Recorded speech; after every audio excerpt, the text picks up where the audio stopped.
Hello student, आज हम लोग क्लास 12 का पॉलिटिकल साइंस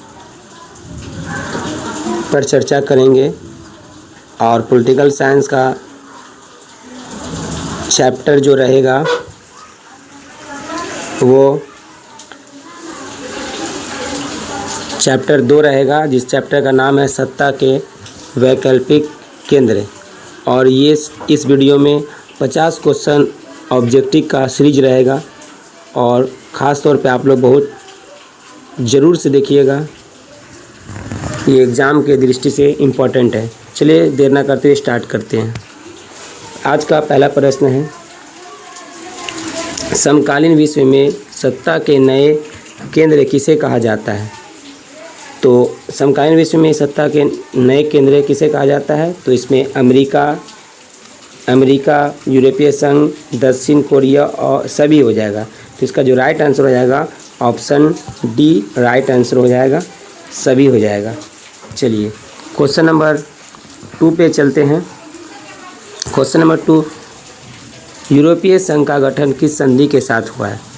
तो यूरोपीय संघ का गठन जो है वो maastricht संधि के साथ हुआ है। तो ऑप्शन बी राइट आंसर हो जाएगा। क्वेश्चन नंबर 3 पे चलते हैं। क्वेश्चन नंबर 3 पे बात करते हैं हम लोग। क्वेश्चन नंबर 3, यूरोपीय संघ के झंडे में कितने सितारे हैं? तो यूरोपीय संघ के झंडे में जो है 12 सितारे हैं, 12 सितारे। ऑप्शन बी सही आंसर होगा। चलिए क्वेश्चन नंबर 4 पे चलते हैं। यूरोपीय संघ में कुल कितने सदस्य देश हैं? तो यूरोपीय संघ में जो वर्तमान में कुल सदस्य संख्या जो देश हैं वो 27 है। ऑप्शन डी राइट आंसर होगा।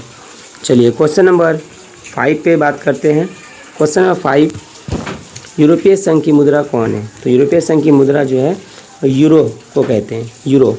यूरोपीय संघ में जितने सारे देश हैं वो मुद्रा जो चलाती है वो यूरो चलाती है। चलिए क्वेश्चन नंबर 6 पे बात करते हैं। कौन सा देश यूरोपीय संघ का सदस्य नहीं है? यूरोपीय संघ जो बना था तो उसमें थे शुरुआत में 12 देश मिलकर बनाया था, लेकिन वर्तमान में 27 देश हैं। तो इसमें से कह रहा है कि यूरोपीय संघ का सदस्य नहीं है, तो इसका जो सही आंसर होगा वो ब्रिटेन होगा। Option C. चलिए क्वेश्चन नंबर 7 पे बात करते हैं।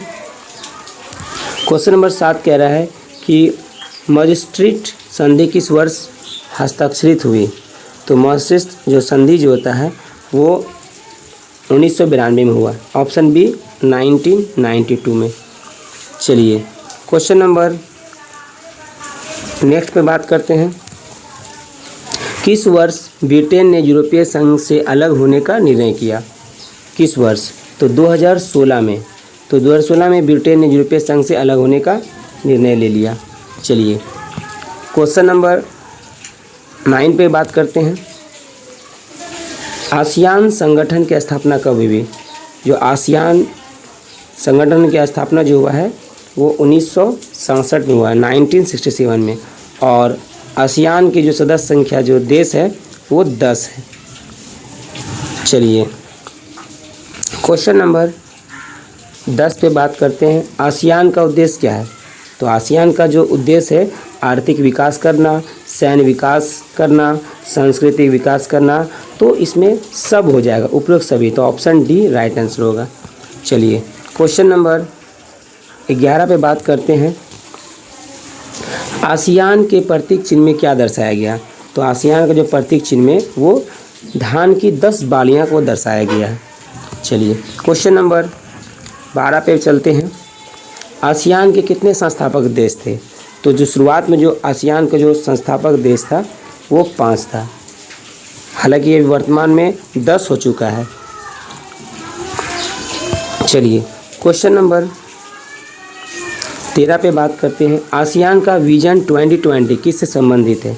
ये मोस्ट वेरी इंपॉर्टेंट क्वेश्चन है। ये कई बार झारखंड बोर्ड 12 के परीक्षा में पूछा गया है और ये इस बार भी पूछने की संभावना है 25-26 के अंतर्गत। चलिए, तो कह रहा है कि आसियान का विजन 2020 किससे संबंधित है? तो आर्थिक विकास से भी संबंधित है, क्षेत्रीय शांति के लिए भी संबंधित है, सांस्कृतिक विकास और उपयोग सभी। तो यहाँ पे सभी राइट आंसर होगा, ऑप्शन डी। तो ऑप्शन डी जो है इसका राइट आंसर होगा। चलिए, क्वेश्चन नंबर 14 पे बात करते हैं। चीन ने किस नीति के तहत अपनी अर्थव्यवस्था को खोला? तो चीन ने किस नीति के तहत अपनी अर्थव्यवस्था खोला? तो उसका जो नाम है वो मुक्त द्वार नीति, जिसको हम लोग खुली द्वार नीति भी कहते हैं। तो खुली द्वार नीति ने चीन ने अपनाया था और उसी को बोलते हैं मुक्त द्वार नीति। ऑप्शन ए सही आंसर होगा। चलिए, क्वेश्चन नंबर 15 पर चलते हैं। चीन ने किस वर्ष विश्व व्यापार संगठन में प्रवेश किया? तो इसका जो सही आंसर होगा ऑप्शन सी। ऑप्शन सी जो है 2001 में जो है चीन विश्व व्यापार संगठन में प्रवेश किया। चलिए, क्वेश्चन नंबर 16 पे बात करते हैं। चीन में 1978 में कौन सी नीति लागू की गई है? तो चीन में जो है खुले द्वार की नीति को लागू किया गया है, जिसको हम लोग कहते हैं मुक्त व्यापार नीति भी। चलिए, क्वेश्चन नंबर 17 पे बात करते हैं। चीन का वर्तमान विश्व अर्थव्यवस्था में स्थान क्या है? तो अर्थव्यवस्था में जो स्थान है चीन का वो दूसरा है, ऑप्शन बी। चलिए, क्वेश्चन नंबर 18 पे बात करते हैं। क्वेश्चन नंबर 18 पे हम लोग बात करते हैं। क्वेश्चन नंबर 18 पे बात करते हैं। सार्क संगठन का मुख्यालय कहाँ स्थित है? तो सार्क संगठन का जो मुख्यालय स्थित है वो नेपाल में है। नेपाल के काठमांडू में स्थित है सार्क। और वर्तमान में सार्क संगठन का सदस्य देश 8 है। ठीक है। चलिए, क्वेश्चन नंबर 9 पे बात करते हैं। सार्क में कुल कितने सदस्य देश हैं? तो अभी हम बोले थे, तो ऑप्शन सी 8। तो सार्क में कुल सदस्य जो देश है वो 8 है। चलिए, क्वेश्चन नंबर 20 पे बात करते हैं। क्वेश्चन नंबर 20 पे देखिए, क्वेश्चन नंबर 20 में कह रहा है कि जापान का संविधान किस अनुच्छेद में विवाद समाधान के लिए शांति तरीके अपनाने की बात कहता है? तो जो अनुच्छेद जो कहता है वो अनुच्छेद 9 में कहता है। ऑप्शन बी राइट आंसर होगा। चलिए, क्वेश्चन नंबर हम लोग 21 पे बात करते हैं। 21 पे जापान की अर्थव्यवस्था का विश्व में कौन सा स्थान है? तो जापान की अर्थव्यवस्था में जो विश्व का स्थान जो है अर्थव्यवस्था में जापान का वो तीसरा है, ऑप्शन सी तीसरा। चलिए, क्वेश्चन नेक्स्ट बात करते हैं 20 पे। जापान का किस संगठन में सदस्यता है? तो जापान जो है इन चारों में से किस संगठन का सदस्य है? तो यहाँ पे ऑप्शन सी जो है राइट आंसर होगा G7, जिसको हम लोग ग्रुप ऑफ 7 के भी 7 भी कहते हैं, यानी ग्रुप ऑफ 7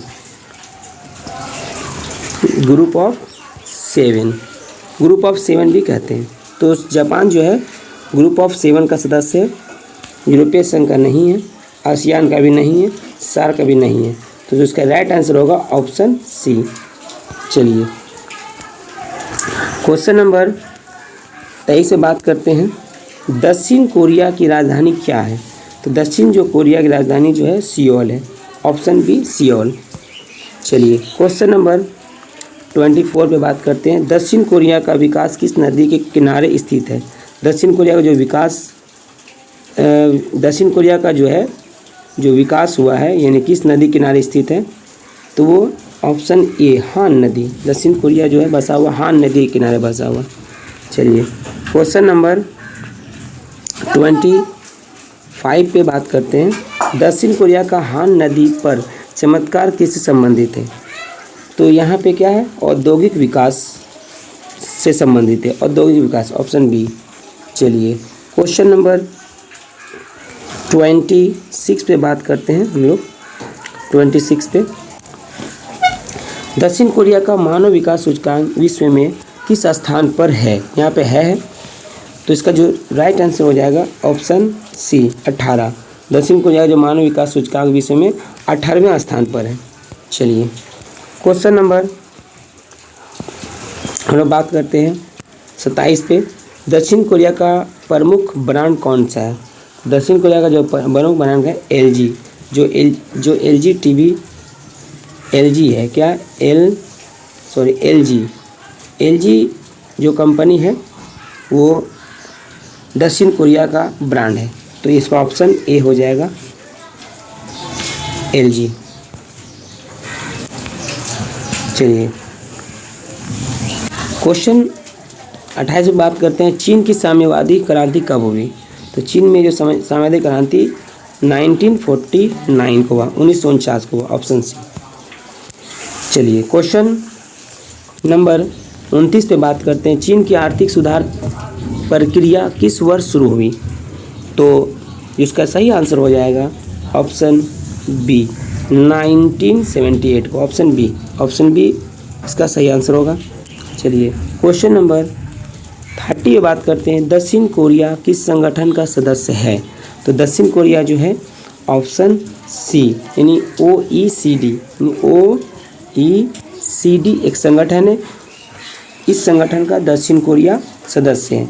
आसियान का नहीं है, यूरोपीय संघ का नहीं है, सार्क का भी नहीं है। तो ऑप्शन सी इसका सही आंसर होगा। चलिए क्वेश्चन नंबर 31 पे बात करते हैं। चीन किस वर्ष विश्व व्यापार संगठन का सदस्य बना? तो चीन जो है 2001 में बना था, ऑप्शन सी। ये क्वेश्चन रिपीट हो गया, ऊपर भी हम लोग पढ़ चुके हैं। चलिए क्वेश्चन नंबर 32 पे बात करते हैं। आसियान क्षेत्रीय मंच की स्थापना कब हुई? जो आसियान जो क्षेत्रीय संगठन है इसकी स्थापना कब हुई? तो इसका स्थापना जो हुई थी 1994 को, 1994 को हुई थी। चलिए आगे बात करते हैं। चीन की किस नीति ने उसे वैश्विक व्यापार में सम्मिलित किया? तो किस नीति के द्वारा? तो ऑप्शन सी इसका राइट आंसर होगा मुक्त द्वार नीति। चलिए क्वेश्चन नंबर हम लोग 34 से बात करते हैं। चीन का प्रभाव किन क्षेत्रों में अधिक है? चीन का प्रभाव जो है अफ्रीका में भी है, एशिया में भी है, लातीनी अमेरिका में भी है, ये सभी। तो इसका जो राइट आंसर होगा ऑप्शन डी सभी। चलिए क्वेश्चन नंबर 35 से बात करें। सार्क की स्थापना कब हुई? तो सार्क की जो स्थापना हुई थी 1985 को हुआ था, 1985 हुआ था। चलिए क्वेश्चन नंबर 36 से बात करते हैं। आसियान विजन 2020 किस क्षेत्र से संबंधित है? तो ये क्वेश्चन फिर रिपीट हो गया है। तो इसका जो राइट आंसर हो जाएगा ऑप्शन डी क्षेत्रीय शांति। आसियान विजन 2020 जो है जो क्षेत्रीय शांति से संबंधित है। चलिए क्वेश्चन नंबर 37 से बात करते हैं। चीन का कौन सा क्षेत्र आर्थिक विकास में प्रमुख है? तो ऑप्शन ए विशेष आर्थिक क्षेत्र। क्या है? विशेष आर्थिक क्षेत्र, स्पेशल इकोनॉमिक जोन। चलिए इसका ऑप्शन ए राइट आंसर होगा। चलिए क्वेश्चन नंबर 38 से बात करते हैं। चीन में शॉक थेरेपी के बजाय किस प्रक्रिया का पालन किया गया? तो ऑप्शन बी चरणबद्ध सुधार, ऑप्शन बी चरणबद्ध सुधार किया गया। चीन में जो है चरणबद्ध सुधार किया गया। चलिए क्वेश्चन नंबर 39 पे बात करते हैं हम लोग। यूरोपीय संघ के किस सदस्य देश के पास वीटो पावर है? यूरोपीय संघ के किस सदस्य देश के पास वीटो पावर है? तो ऑप्शन बी फ्रांस के पास है। तो यूएनओ के 5 अस्थायी सदस्य हैं और 15 अस्थायी सदस्य देश हैं। तो अस्थायी सदस्य देश में से फ्रांस भी है। तो वीटो पावर उन्हीं को दिया जाता है जो यूएनओ का अस्थायी सदस्य होता है। तो उनमें से एक फ्रांस है। चलिए तो इसका राइट आंसर हो जाएगा option B France. Question number 40 पे बात करते हैं। आसियान की प्रमुख शैली क्या है? तो आसियान की प्रमुख शैली शांति और सहयोग करना। आसियान की प्रमुख शैली क्या है? शांति और सहयोग करना। चलिए 41 क्वेश्चन में बात करते हैं। आसियान का सुरक्षा समुदाय किस उद्देश्य से बना है? तो ऑप्शन बी इसका राइट आंसर होगा विवादों को सुलझाना। आसियान का सुरक्षा समुदाय का उद्देश्य यानी मकसद होता है विवादों को सुलझाना। चलिए क्वेश्चन नंबर 42 से बात करते हैं हम लोग। 42 पे, चीन की जनसंख्या किसके द्वारा नियंत्रित की गई है? तो यहाँ पे चीन में क्या हुआ था कि जनसंख्या कानून लाया गया था और तब से वहाँ पे जनसंख्या में कंट्रोल किया गया। तो ऑप्शन बी, जनसंख्या कानून लाया गया, लाकर जनसंख्या को नियंत्रित किया गया। चलिए क्वेश्चन नंबर 43 पे हम लोग बात करते हैं, जापान किस संकट का सामना कर चुका है? तो जापान जो है परमाणु बम संकट का सामना कर चुका है, ऑप्शन बी। चलिए क्वेश्चन नंबर हम लोग बात करते हैं, क्वेश्चन नंबर हम लोग बात करते हैं 44 पे, यूरोपीय संघ किस क्षेत्र में अमेरिका से 3 गुना ज़्यादा हिस्सेदारी रखता है? तो यूरोपीय जो संघ है अमेरिका से 3 गुना जो व्यापार में हिस्सेदारी रखता है, तो ऑप्शन बी राइट आंसर होगा। चलिए क्वेश्चन नंबर 45 पे बात करते हैं हम लोग। 45 पे, चीन का किस क्षेत्र में सबसे अधिक निवेश है? तो चीन का जो सबसे अधिक जो निवेश है वो क्षेत्र है, ऑप्शन है अफ्रीका। अफ्रीका में चीन सबसे ज़्यादा निवेश करता है। चलिए क्वेश्चन नंबर 46 पे बात करते हैं। 46 पे बात करते हैं, देखिए, चीन ने अपनी आर्थिक स्थिति को सुधारने के लिए किस नीति को अपनाया? तो यहाँ पे ऑप्शन बी सही आंसर होगा, विशेष आर्थिक क्षेत्र। विशेष आर्थिक यानी स्पेशल इकोनॉमिक जोन भी कहते हैं, ऑप्शन बी राइट आंसर होगा। चलिए क्वेश्चन नंबर 47 से चलते हैं, यूरोपीय संघ के प्रमुख उद्देश्य क्या है? तो यूरोपीय संघ के प्रमुख उद्देश्य आर्थिक और राजनीतिक सहयोग, आर्थिक और राजनीतिक सहयोग। चलिए क्वेश्चन नंबर 48 पे बात करते हैं हम लोग, दक्षिण कोरिया किस क्षेत्र में प्रसिद्ध है? दक्षिण कोरिया, तो दक्षिण कोरिया जो प्रसिद्ध है वो औद्योगिक क्षेत्र में है। चलिए क्वेश्चन नंबर 49 से बात करते हैं, दक्षिण कोरिया के किस ब्रांड की पहचान वैश्विक स्तर पर है? तो इसका जो दक्षिण कोरिया के किस ब्रांड की पहचान विश्व स्तर पर या वैश्विक स्तर पर है? तो इसका जो आंसर होगा राइट आंसर सैमसंग, सैमसंग याद रखिएगा, सैमसंग। चलिए आज का लास्ट क्वेश्चन कह रहे हैं, सार का उद्देश्य क्या है? तो सार का उद्देश्य ऑप्शन बी सांस्कृतिक और आर्थिक सहयोग, सांस्कृतिक और आर्थिक सहयोग इनका मकसद है।